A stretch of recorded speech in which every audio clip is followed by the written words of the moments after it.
अस्सलामुअलैकुम, मेरा नाम फ़हीम वहीद। आज की वीडियो बहुत ही इम्पोर्टेंट होने वाली है क्योंकि आज मैं डिटेल में बीटीसी और इथेरियम का टेक्निकल एनालिसिस करूंगा और 2 जुलाई को इथेरियम के 8 ईटीएफ अप्रूव होने की ख़बरें भी आ रही हैं।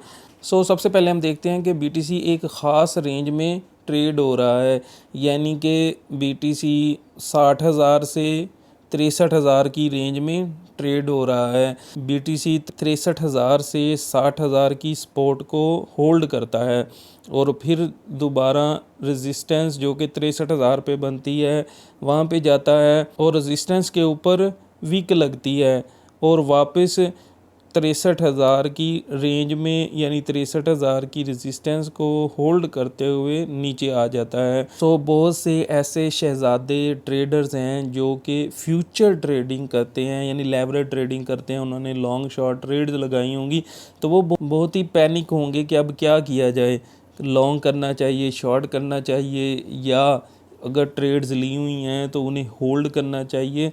मींस उन्हें समझ नहीं आ रही। उन्हें इस एनालिसिस में सब क्लियर हो जाएगा।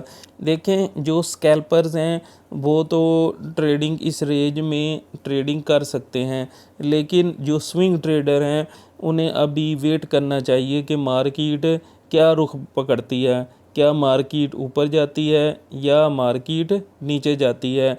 अगर हम हॉरिजेंटल लाइन और ट्रेंड लाइन ड्रा करके देखें, हॉरिजेंटल लाइन क्या बताती है, वो सपोर्ट और रेजिस्टेंस को बताती हैं, जबकि ट्रेंड लाइंस मार्केट का डायरेक्शन बताती हैं कि मार्केट ऊपर जाएगी या नीचे जाएगी या मार्केट का ट्रेंड क्या है। मैंने ये हॉरिजेंटल लाइन ड्रा कर ली हैं।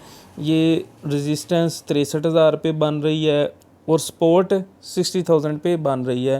अगर मैं ट्रेंड लाइन ड्रा करूं तो जैसे मैंने पहले बताया है कि ट्रेंड लाइन मार्केट के डायरेक्शन के बारे में बताती है। ये ट्रेंड लाइन सपोर्ट का काम करेगी और एक और हम ट्रेंड लाइन ड्रा करेंगे और वो ट्रेंड लाइन रेजिस्टेंस का काम करेगी। तो आप देख रहे हैं कि मार्केट ने इस स्पेसिफिक जो ट्रेंड लाइंस की जो सपोर्ट रेजिस्टेंस बन रही है, ये सपोर्ट का काम कर रही है लाइन और ये रेजिस्टेंस का काम कर रही है। अब यहाँ पे ये ट्रेंड लाइन ब्रेक होती है और यहाँ पे एक सपोर्ट और रेजिस्टेंस यानी साइडवेज मार्केट मूव करती है।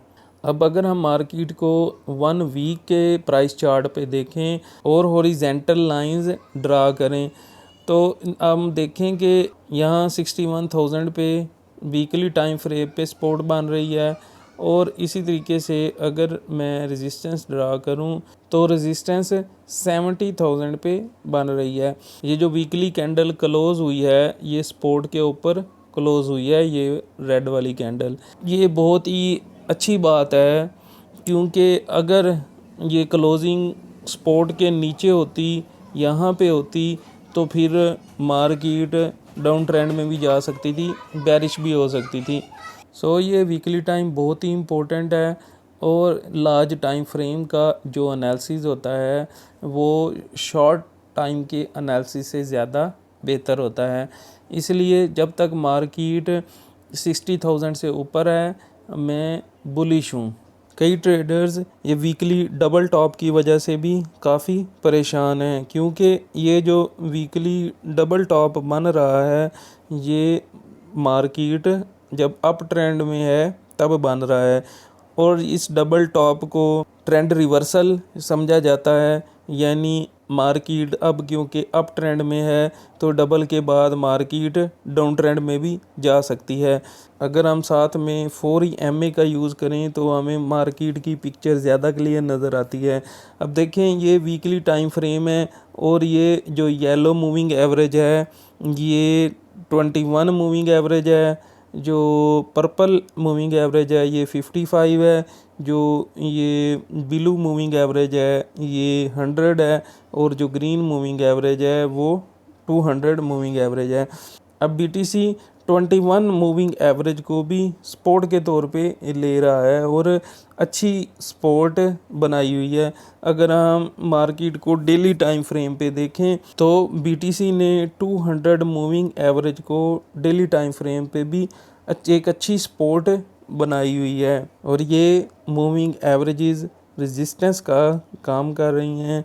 अगर बीटीसी इन तीनों रेजिस्टेंस को भी ब्रेक कर देता है तो ज़्यादा चांसेस हैं कि मार्केट बुलिश हो जाएगी।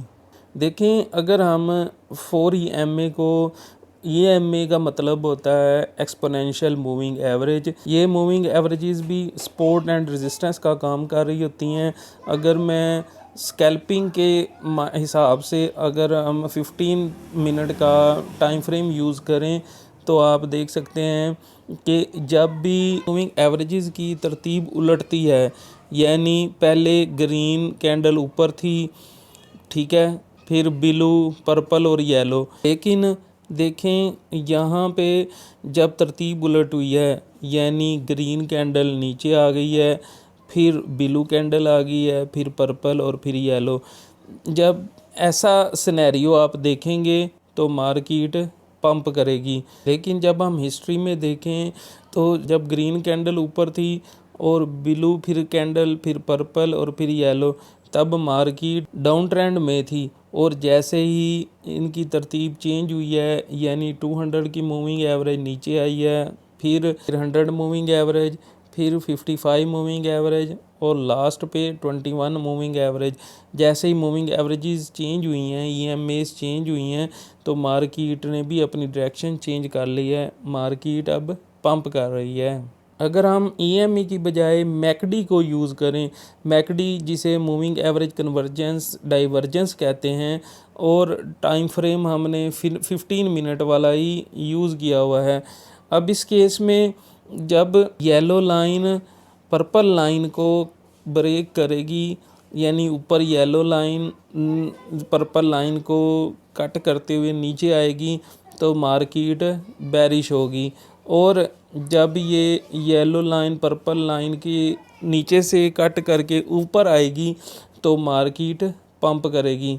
अब अगर मैं BTC डोमिनेंस की बात करूं तो आप देख रहे हैं कि कुछ दिनों से BTC की डोमिनेंस बढ़ रही है। BTC की डोमिनेंस बढ़ने की वजह से आल्ट कॉइन्स ब्लीड होते हैं। सो अगर आपने BTC में लॉन्ग की पोजीशन ली हुई है और आप हेजिंग करना चाहते हैं तो आप आल्ट कॉइन्स में शॉर्ट की पोजीशन ले सकते हैं, क्योंकि जब भी BTC की डोमिनेंस बढ़ती है तो आल्ट कॉइन्स ब्लीड करते हैं, आल्ट कॉइन्स गिरते हैं, और जब भी BTC की डोमिनेंस गिरती है, कम होती है, तो आल्ट कॉइन पंप करते हैं। अब अगर मैं इथेरियम के ETF की बात करूं तो ये बहुत ही एक ज़बरदस्त न्यूज़ है जो मार्केट को बुलिश कर सकती है, क्योंकि चांसेस हैं कि 2 जुलाई को सिक्योरिटी एक्सचेंज कमीशन USA का इथेरियम के 8 ETFs को अप्रूव कर देगा। इससे आप इथेरियम में एक काफ़ी बड़ी रैली देखेंगे। देखें, जब इथेरियम के ETF की बात चल रही थी तो उस टाइम इथेरियम में एक रैली देखी गई थी। सो अगर इथेरियम का स्पॉट ETF अप्रूव हो जाता है तो आप इथेरियम में भी अच्छी खासी एक रैली देख सकते हैं और मार्केट अच्छी खासी पंप हो सकती है। लेकिन आपने ये ख्याल करना है कि जब इथेरियम पंप करेगा तो अगर आपने इथेरियम में लॉन्ग की पोजीशन ली हुई है और आपकी ट्रेड माइनस में है तो आपने ट्रेड को क्लोज़ कर देना है। और अगर इथेरियम पंप कर रहा होता है तो आपने वहाँ पे लॉन्ग की पोजीशन नहीं लेनी, बल्कि जो पहले आपकी लॉन्ग की ट्रेड चल रही है आपने उसको ब्रेक इवन पॉइंट पे या प्रॉफिट में क्लोज़ कर देनी है, क्योंकि ये भी sell the news market behave कर सकती है जिस तरीके से BTC के ETF के केस में भी मार्केट ने सेल द न्यूज़ बिहेव किया था। सो अगर आप लॉस से बचना चाहते हैं तो आपने इथेरियम में लॉन्ग की पोजीशन नहीं लेनी जब इथेरियम अच्छा खासा पंप कर रहा होगा। अगर हम फेयर एंड ग्रीड इंडेक्स देखते हैं तो आप देखें कि फेयर एंड ग्रीड इंडेक्स इस टाइम न्यूट्रल जा रहा है, यानी 53 चल रहा है जो कि नॉर्मल है। अगर प्रीवियस रिकॉर्ड देखें तो कल के दिन फेयर एंड ग्रीड इंडेक्स 47 था, लेकिन अभी न्यूट्रल है, क्योंकि मार्केट में अभी पैनिक है, कोई मार्केट की डायरेक्शन समझ नहीं आ रही है। अगर इसका चार्ट देखें तो चार्ट में आप देखेंगे कि यहाँ पे फियर 63 चल रहा है, फिर 53 हो गया है, फिर 55, फिर 51। यहाँ पे एक्सट्रीम फियर हो गया है, 30 पे चला गया है। यहाँ पे फियर एंड ग्रीड इंडेक्स 46 चल रहा है, यहाँ पे 40 है, फिर 47 है, फिर 30 है, फिर 47 है और 53 आज के दिन है।